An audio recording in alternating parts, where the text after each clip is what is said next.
Addressing the 45th edition of Mann Ki Baat on Sunday, Prime Minister Narendra Modi hailed the historic test match between India and Afghanistan earlier this month and also talked about the 4th International Yoga Day, which was celebrated worldwide on Thursday. On his radio broadcast, he called yoga a unifying force, and said it was a matter of great pride for Indians to watch members of the armed forces perform yoga on land, sea and in the sky. Yoga is ushering in a wellness revolution, he added. Modi also highlighted the life and achievements of Shyama Prasad Mukherjee, founder of the BJP's predecessor party Bharatiya Janata Sangh.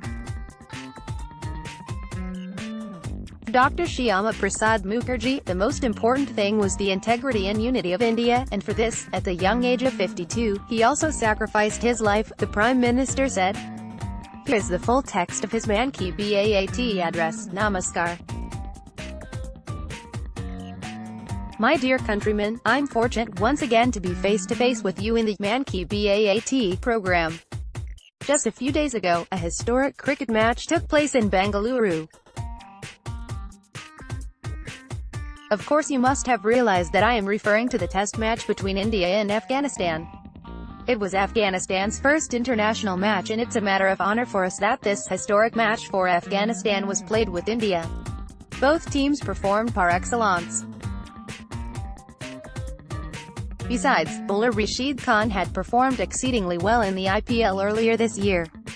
I remember Afghanistan President Shriman Ashraf Ghani's words on Twitter tagging me along. The people of Afghanistan are extremely proud of our hero Rashid Khan.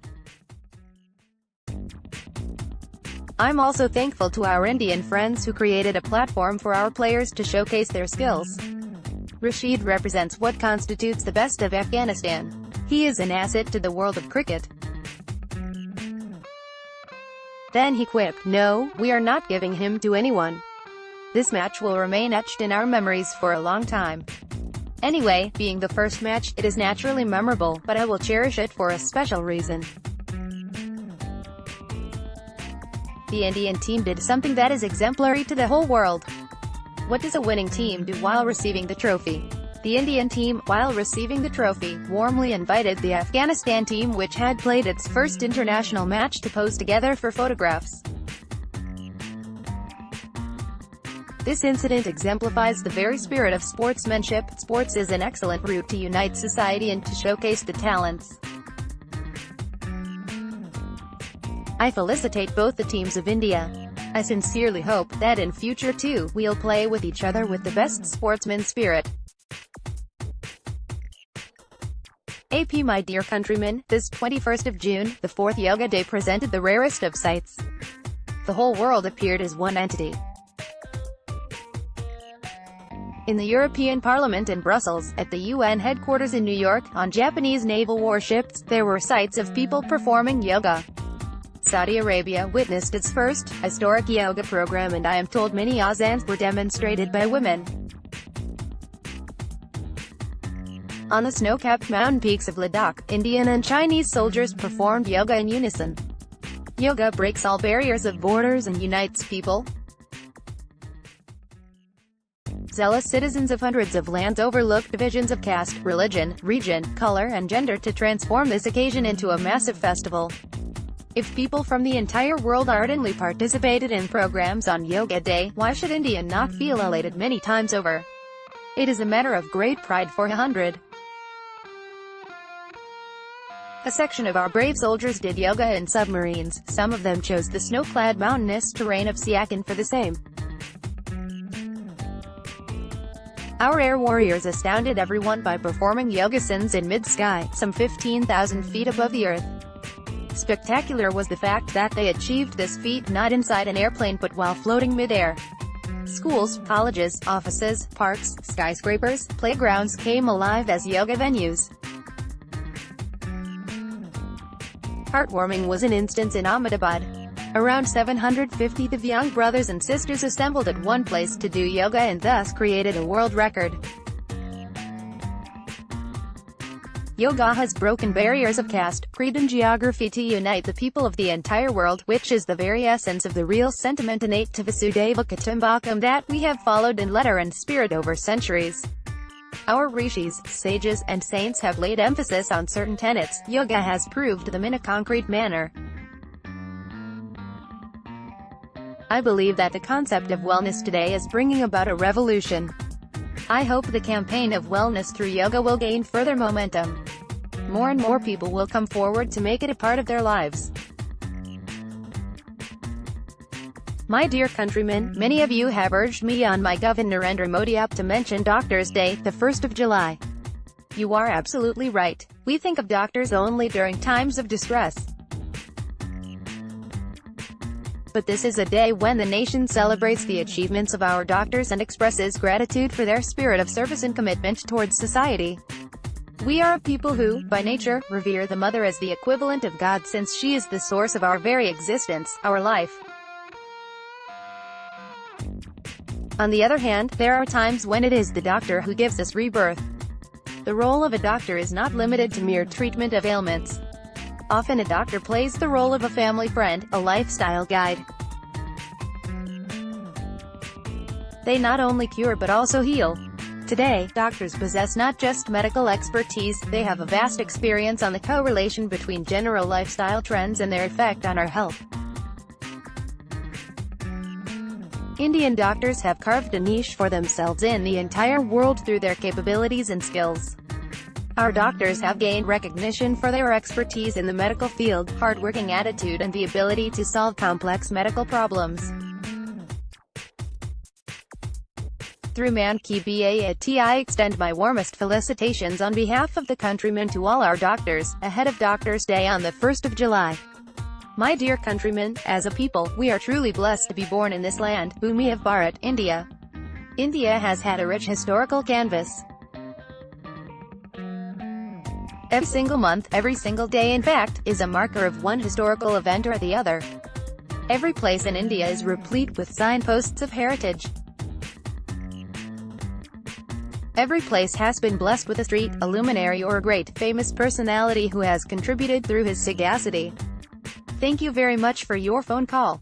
It is correct that I am reaching Magar on the 28th. I am sure you know about Kabirwood in Gujarat. When I used to work there, I had organized a national session of people belonging to the tradition of Saint Kabir. Once again I have been blessed with the opportunity to visit this Samadhi stall, this shrine. You must be aware that in eastern Uttar Pradesh, there is a place called Magar. It is here that Sant Kabir Das Ji attained Samadhi. Do you know why Kabir Das Ji chose to go to Magar? In those days it was believed that death in Magar was a roadblock in one's pathway to heaven. On the contrary, breathing one's last in Kashi was a guarantee for entry into heaven. Magar was considered unholy, but Sant Kabir has never subscribed to that view. He toiled relentlessly to quell many such superstitions and evil social customs of his times. That is why he went to Magar and chose to attain Samadhi there. Sant Kabir Das Ji, through his verses, sakis, and dohas, stressed upon the virtues of social equality, peace and brotherhood. These were his ideals. We can feel the essence of these ideals in his compositions. They are relevant.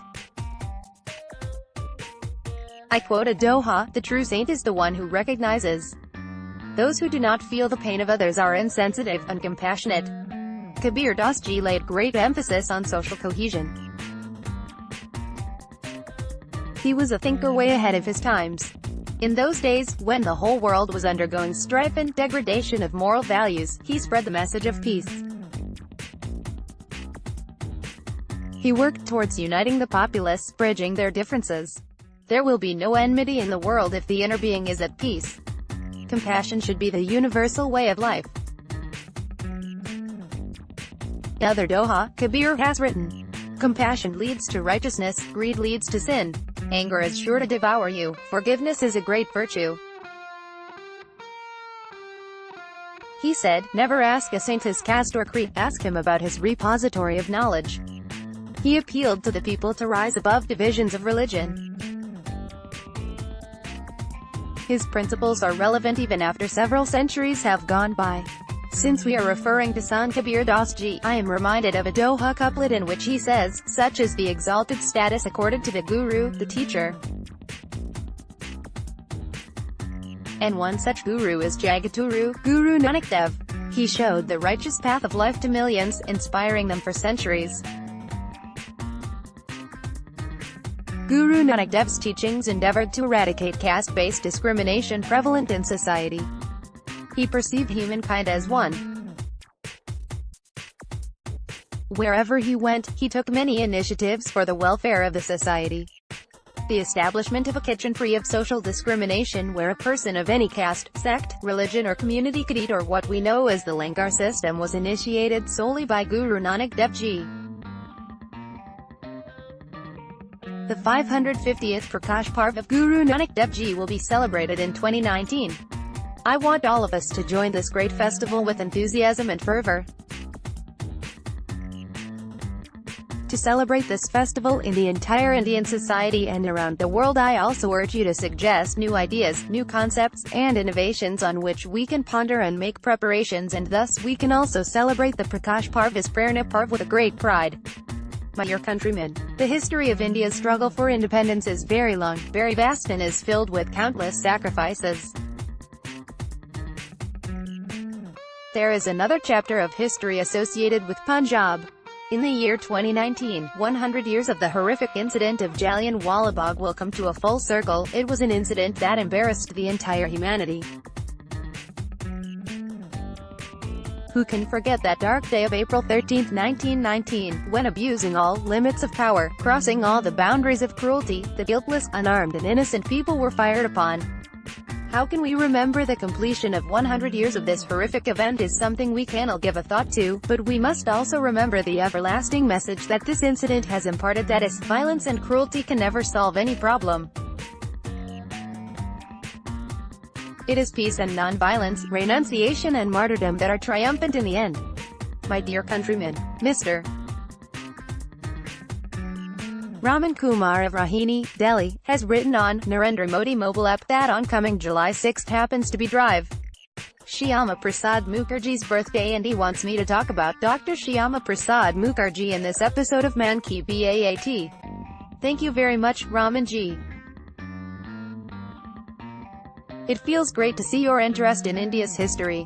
You know, yesterday, June 23, was the death anniversary of Dr. Shyama Prasad Mukherjee.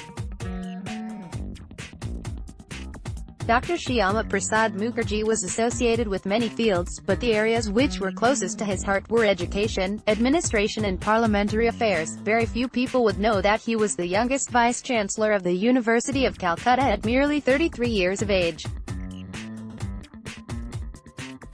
Very few people would also be knowing that in 1937, on the invitation of Dr. Shyama Prasad Mukherjee, Gurudev Rabindranath Tagore addressed the convocation in Kolkata University in Bangla. This was the first time under British rule that the convocation in Kolkata University had been addressed to in Bangla. From 1947 to 1950, Drive Shyama Prasad Mukherjee was the first Industries Minister of India and, in a sense, he laid a strong foundation for India's industrial development. He had prepared a solid base. It was he who had prepared a stout platform. The first industrial policy of independent India, which came in 1948, was stamped with his ideas and vision. Mukherjee's dream was for India to be industrially self-reliant, competent and prosperous in every sphere. He had wanted India to develop heavy industries and also pay full attention to MSME, handloom, textiles and cottage industry. For the proper development of cottage and small industries with finance availability and organizational setup, All India Handicrafts Board, All India Handloom Board and Khadi. There was also a special emphasis by Dr. Mukherjee on indigenization of India's defense production, in the establishment of four most successful mega-projects: Chittaranjan Locomotive Works Factory, Hindustan Aircraft Factory, Sindri Fertilizer Factory and Damodar Valley Corporation, and other river valley projects. Drive Shyama Prasad Mukherjee contributed significantly. He was very passionate about the development of West Bengal. It was the result of his understanding, prudence and activism that a part of Bengal could be saved, and it is still a part of India. For Dr. Shyama Prasad Mukherjee, the most important thing was the integrity and unity of India, and for this, at the young age of 52, he also sacrificed his life. Come, let us forever remember drive. Shyama Prasad Mukherjee's message of unity imbued with the spirit of goodwill and brotherhood, and remain proactive with all our might for the progress of India. My dear countrymen, during the past few weeks, I had the opportunity to interact with the beneficiaries of different schemes of government through video call. I got an opportunity to know beyond the confines of the files the changes which are being ushered in the lives of people directly from them. People spoke about their determination, their happiness and their achievements. I believe that this was not a mere governmental program for me, but it was a unique learning experience, and during this time the joy of seeing people's faces lit with happiness can be the moment of greatest satisfaction in anyone's life. When I would listen to the stories of a common man, his guileless words narrating his experience would touch my heart.